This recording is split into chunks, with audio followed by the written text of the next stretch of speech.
Even though Prime Minister Najib is here on a sorrowful mission, I warmly welcome him to Australia. Prime Minister Najib has been a very good friend of Australia. Malaysia has been a very good friend of Australia, and this is why Australia feels so close to Malaysia, and I personally feel so close to Prime Minister Najib at what is an extraordinarily difficult time for Malaysia and indeed for the Prime Minister personally.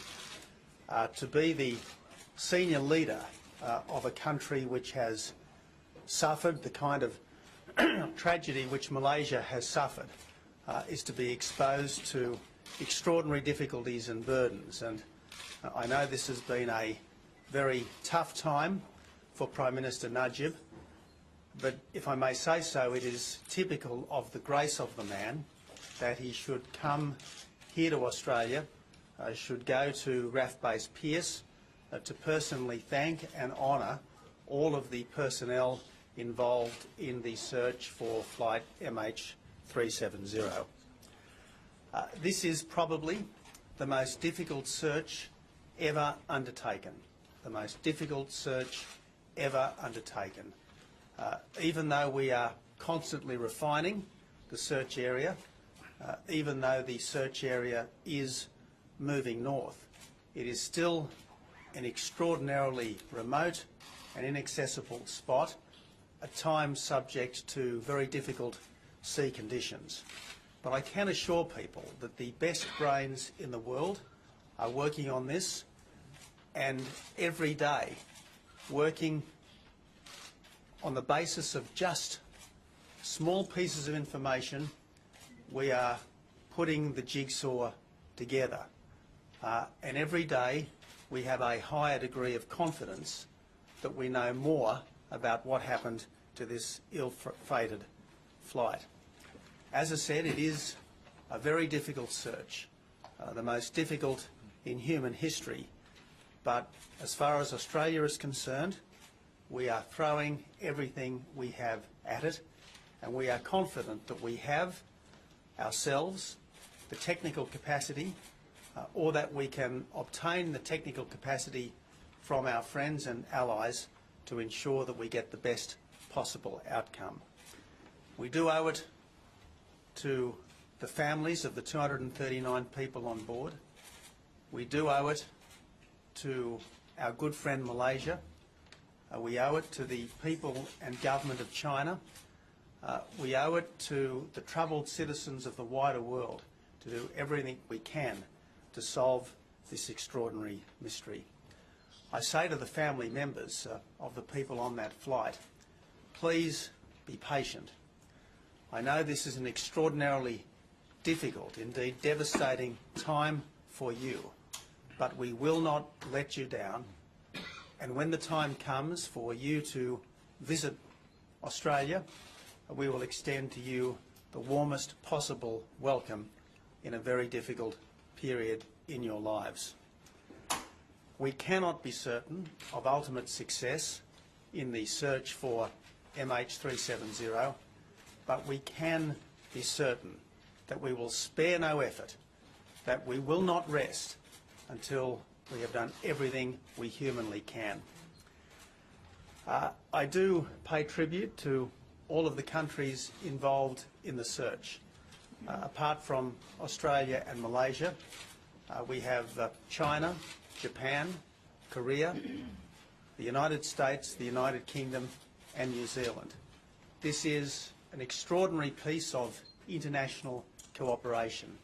It really is an extraordinary effort, including an effort that's been joined by countries that aren't used to cooperation. So it is an extraordinary international effort that has been taking place here. And I say to anyone who might be inclined to pessimism about international peace and harmony, this is an antidote to pessimism. This is an example of how the countries of the world can work together. This is one of those times when we are all citizens of one world, when we are all global citizens. So, Prime Minister Najib, thank you for coming to Australia. Thank you for the generous tribute that you've paid to all involved in the search and recovery effort. This is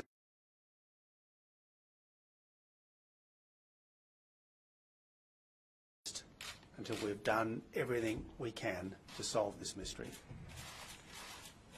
Thank you very much, Prime Minister Abbott, for your warm words of encouragement. I would like to start by thanking the men and women who are giving their all to find MH370. Over the past 3 weeks, hundreds of people have journeyed thousands of kilometers to help. They have searched through stormy seas and freezing fog. They have sailed through storms to find the plane. We owe them each a debt of gratitude. This has been a remarkable effort, bringing together nations from around the world. When MH370 went missing, dozens of countries answered the call for help. Their commitment will not be forgotten. In a time of great tragedy for the countries with citizens on board and the families whose loved ones are missing, this cooperation has given us all heart. Differences have been set aside as 26 nations have united behind a common cause. The disappearance of MH370 is without precedent. So too is the search. This morning, I met sailors and air crew at Pierce Air Force Base. I also spoke to the commanders of the 7 nations who are here to search for MH370. They told me of the difficulties of a search like this, of distance and weather, and of maintaining morale over a long period. As I speak, 10 aircrafts and 9 ships are searching the Indian Ocean for any sign of the missing plane. The search area is vast, and the conditions are not easy. But the new refined area of search has given us new hope. And I believe the courage of the crews is more than equal to the task. Once again, I thank them all for what they're doing. I would also like to thank Prime Minister Abbott for hosting us here in Perth, for formally agreeing to lead the search operations in the southern Indian Ocean, and for accepting our invitation for Australia to participate as an accredited representative in the investigation. We will continue to work closely with the Australian government to draw up a comprehensive agreement on the search. At this difficult time, Australia has proven an invaluable friend. The Australian authorities, like so many others, have offered their assistance without hesitation or delay. I would like to sincerely thank Australia for all they have done and are doing to find the plane. We are also grateful to those who have brought their expertise to bear on what Prime Minister Abbott rightly called one of the great mysteries of our time. The disappearance of MH370 has tested our collective resolve. Faced with so little evidence and such a Herculean task, investigators from Australia, China, France, Malaysia, the UK, and the United States have worked without pause to reveal the aircraft's movements. Their collective efforts have led us here.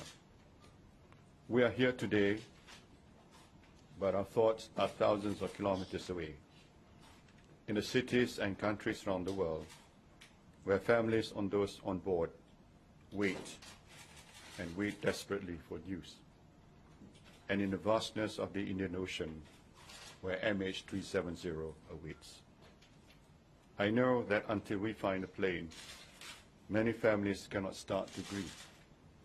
I cannot imagine what they must be going through.